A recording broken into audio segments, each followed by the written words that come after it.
एक विवाद किसी नेता की सियासी हैसियत कितनी बढ़ा देता है, आजकल इसकी सबसे बड़ी मिसाल बनकर उभरे हैं दानिश अली। बीएसपी के सांसद दानिश अली के खिलाफ लोकसभा में बीजेपी एमपी रमेश बिधूड़ी ने कुछ असंसदीय शब्दों का इस्तेमाल किया। इस पर हंगामा बहुत हुआ, लेकिन इस सब के बीच दानिश अली अब सभी विपक्षी पार्टियों की आंखों का तारा बन गए हैं। उन्हें सपोर्ट करने की होड़ मची हुई है और सभी विपक्षी पार्टियां मुस्लिम वोटों के लिए उनके पीछे लामबंद हो गई हैं। लेकिन दानिश को अपनी तरफ करने में सबसे आगे कांग्रेस हो गई। 2024 के चुनाव में मुस्लिम वोटर्स की रेस में कांग्रेस को दानिश अली के रूप में एक नया फेस मिलता दिखाई दे रहा है। आखिर दानिश अली है कौन? उनके सहारे कांग्रेस मुस्लिम वोटों में सेंध लगाने की उम्मीद क्यों कर रही है? इसे समझने के लिए देखिए हमारी ये स्पेशल रिपोर्ट। 24 में 14% मुस्लिम वोट की रेस। राहुल गांधी को मिला नया मुस्लिम फेस। दानिश अली के साथ आया इंडिया अलायंस।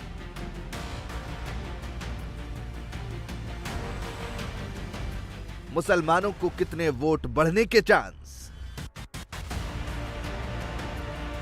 2024 के चुनाव में मुस्लिम वोटों को इंडिया अलायंस के पक्ष में करने के लिए क्या विपक्ष को दानिश अली के रूप में एक चेहरा मिल गया है?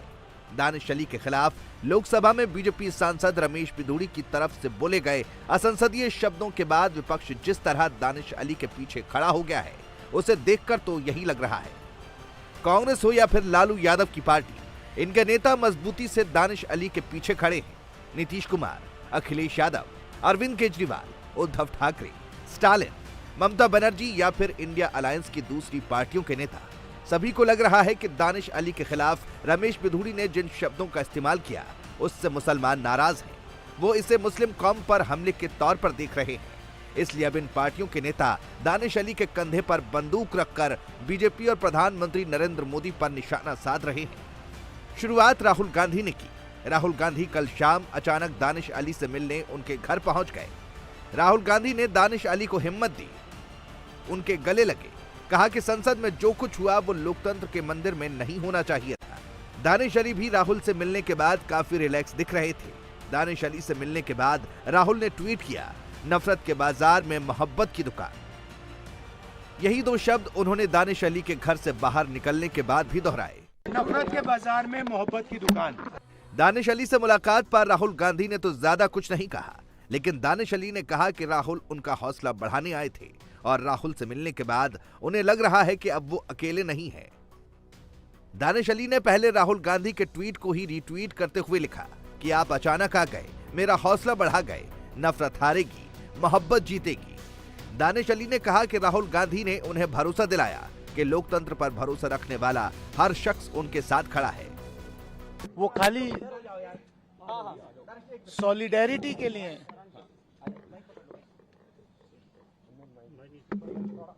मेरा हौसला बुलंद करने के लिए वो यहाँ आए कि अपने आप को अकेला मत समझिए। इस देश के का हर वो व्यक्ति जो देश के लोकतंत्र में विश्वास रखता है वो आपके साथ खड़ा है। उन्होंने इतना ही कहा कि इसको दिल पे मत लीजिए, अपनी सेहत का ख्याल रखिए। मैं अकेला नहीं खड़ा हूं कि पूरा विपक्ष की सॉलिडेरिटी मेरे साथ है। लेकिन मामला इतना सीधा नहीं है जितना दानिश अली बता रहे हैं। हकीकत तो यह है कि दानिश अली के सहारे कांग्रेस की रणनीति बहुत आगे की है।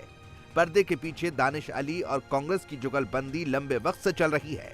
दानिश अली भले ही अमरोहा से बीएसपी के सांसद हैं, लेकिन उन्होंने अपने ट्विटर बायोडेटा में इसका जिक्र नहीं किया है। वहां सिर्फ मेंबर ऑफ पार्लियामेंट अमरोहा लिखा गया है। इतना ही नहीं, दानिश अली ने रमेश बिधूड़ी की शिकायत करते हुए अपने ऑफिशियल लेटर हेड पर जो लेटर लोकसभा स्पीकर ओम बिरला को लिखा, उसमें भी बीएसपी का कहीं जिक्र नहीं है।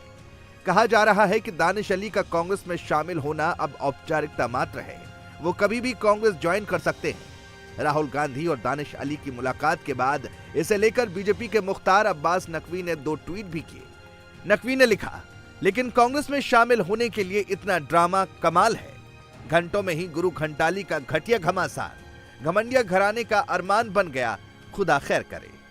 लेकिन अब सवाल है कि दानिश अली को कांग्रेस अपने साथ क्यों लाना चाहती है। इसका जवाब है मुस्लिम वोट। दानिश अली जिस अमरोहा लोकसभा सीट से सांसद हैं, वहां करीब 25% मुस्लिम वोटर हैं, यानी मुस्लिम वोटर्स की तादाद सबसे ज्यादा है। इतना ही नहीं, अमरोहा के आसपास की 3 और लोकसभा सीट संभल, मुरादाबाद और रामपुर में भी मुसलमान वोटरों की संख्या सबसे ज्यादा है।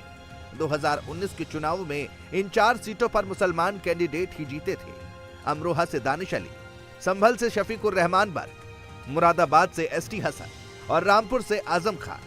हालांकि बाद में रामपुर में हुए उपचुनाव में बीजेपी ने आजम खान की ये सीट छीन ली, लेकिन अगर सियासत के हिसाब से देखा जाए तो इन 4 सीटों पर मुसलमान वोटर निर्णायक पोजीशन पर हैं।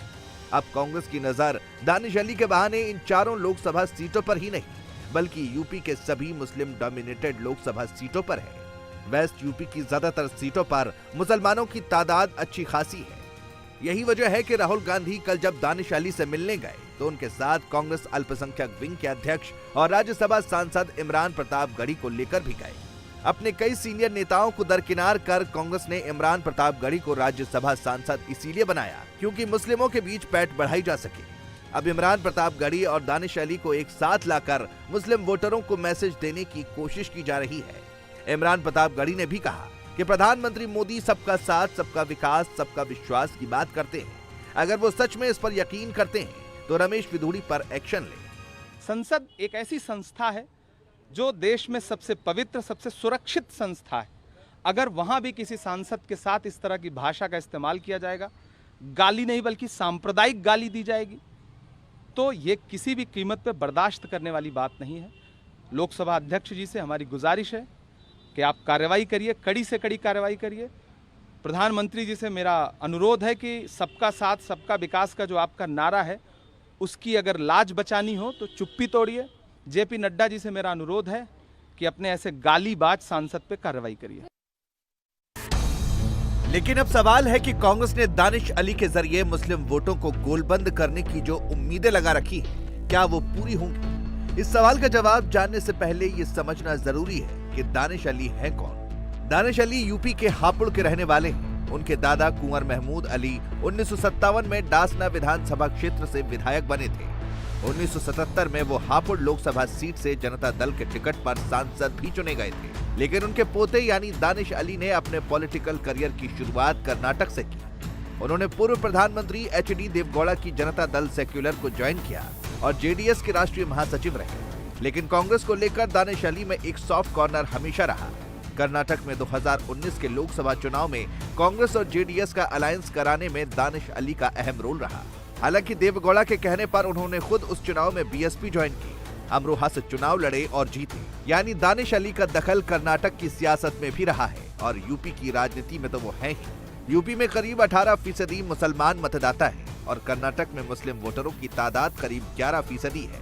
यानी कांग्रेस जिस दानिश अली को अपना मुस्लिम फेस बनाने की कोशिश कर रही है, जरूरत पड़ने पर उन्हें यूपी या कर्नाटक कहीं से भी चुनाव लड़ाया जा सकता है। ये सब का अपमान है, ये संविधान का अपमान है। मेरे ख्याल से उनको पूरी तरह से सस्पेंड करना चाहिए और ऐसे गुंडे लोगों को लाते हो। यहाँ भी विधानसभा में जिस तरह से नीतीश राणे ने अबू आसिम साहब के बारे में बोला, वो भी गलत बात है। मेरे ख्याल से इसके बारे में सोचना चाहिए बीजेपी के लोगों ने कि क्या आप यहाँ गुंडा राज करना चाहते हैं? पार्लियामेंट, विधानसभा एक गुंडों का अड्डा बना चाहते हैं? इस देश की परंपरा सारी खलास कर रहे हैं। ये देश महात्मा गांधी का देश है, ये गौतम बुद्ध का देश है, ये महावीर का देश है। ये देश का क्या करना चाहते हो आप? और मोहन जी को मैं पूछना चाहता हूँ कि आप तो बड़ी आरएसएस की परंपरा की बात करते हो, ऐसे ही लोग आपने तैयार किए हैं। दानिश अली के बाद राहुल गांधी की मुलाकात के बाद भले ही रमेश पिधूड़ी के बयान से उठे सेंटिमेंट का फायदा उठाने में कांग्रेस आगे दिख रही हो, लेकिन बाकी पार्टियां भी इसमें पीछे नहीं रहना चाहती। शरद पवार की बेटी और एनसीपी की सांसद सुप्रिया सुले ने इस मसले पर प्रिविलेज मोशन का नोटिस दिया है। लोकसभा के सेक्रेटरी जनरल को भेजे लेटर में सुप्रिया सुले ने रमेश पिधूड़ी को रिपीट ऑफेंडर कहा है। इंडिया अलायंस की सभी पार्टियों में दानिश अली का सपोर्ट करने की होड़ मची है। दानिश अली को बोले गए रमेश पिधूड़ी के शब्दों को ये पार्टियां पूरे मुस्लिम समाज से जोड़ रही हैं। इनका कहना है कि रमेश पिधूड़ी ने वही बात कही है जो बीजेपी के लोग गली मोहल्लों में बोलते हैं। सड़क पर इस तरह के शब्द बोलने से उन्हें नहीं रोका गया, इसलिए अब इस तरह के शब्द संसद में भी बोले जा रहे हैं। दानिश अली जिस अमरोहा सीट से सांसद हैं, उसी के पड़ोस में संभल सीट से समाजवादी पार्टी के सांसद शफीकुर रहमान बर्क ने कहा कि बिधूड़े ने पूरे मुस्लिम समाज की तौहीन की है। इतने ज्यादा जहर उगलने पर और मुसलमानों के खिलाफ ये आवाज़ उठाने पर क्यों स्पीकर साहब इसमें नहीं बोले, क्यों इस पर अब तक कोई एक्शन नहीं लिया? गवर्नमेंट को मैं प्राइम मिनिस्टर साहब से भी कहूँगा और कि उन्हें इसको देखना चाहिए। इससे इस मतलब ये कि इशू बनाकर हालात बिगाड़ना चाहते हैं मुल्क के, और आने वाला जो 24 का इलेक्शन है उसका एक इशू बनाना चाहते हैं।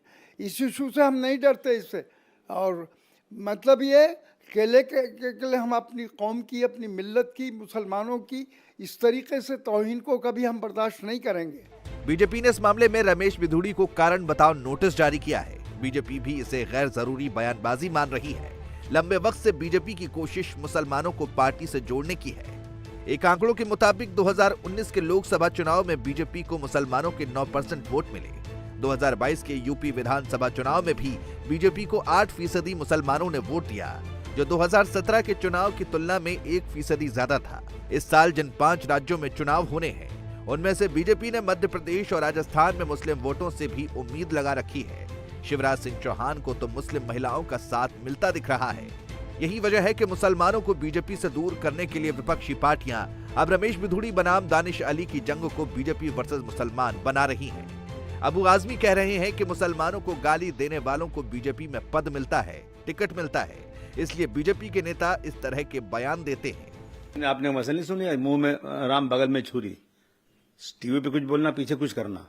जो लोग ऐसा कर रहे हैं उनके पद को बढ़ा दिया जाता है, उनको अगर वो एमपी है तो मंत्री बना दिया जाता है।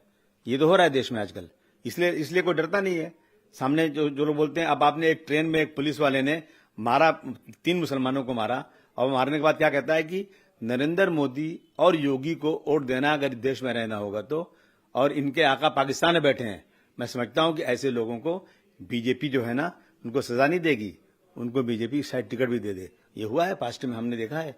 तो जब टीवी नहीं रहता है, गांव में जाकर छोटे छोटे लोगों के साथ में किस तरह गुंडागर्दी ये लोग करते होंगे, ये बताना पड़ेगा कि जहां वहां उत्तर प्रदेश में पुलिस के साथ, एसपी के साथ बीजेपी के लोग किस तरह गुंडागर्दी करते हैं, मारते हैं जाकर उनको। ये सारी चीजें जनता को बताना पड़ेगा। जनता ही सबसे अहम है, जनता इनको नकार देगी। मुझे लगता है कि अगर हम दानिश अली साहब और लोग सड़क पर उतरें और जनता के बीच में जाकर इन चीजों को उजागर करेंगे, मैं समझता हूँ ज्यादा अच्छा है।